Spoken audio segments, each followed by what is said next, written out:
Walang sino mang makapipigil sa akin, at wala ng ibang makapagbabago ng aking isip.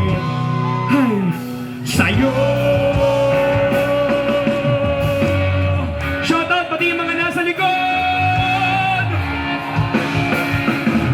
Mamaya nga, gawin natin paraan makalapit dun. 1, 2, 3, and wahani.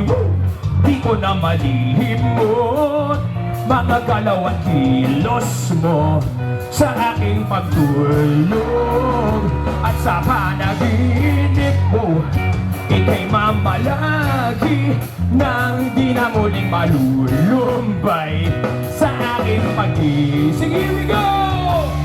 Anong nadarama tuwing makikita kang dumarating? Everyone!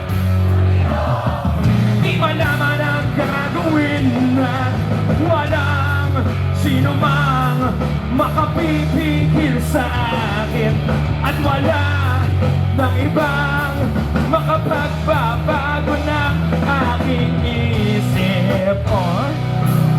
Sa'yo, anong na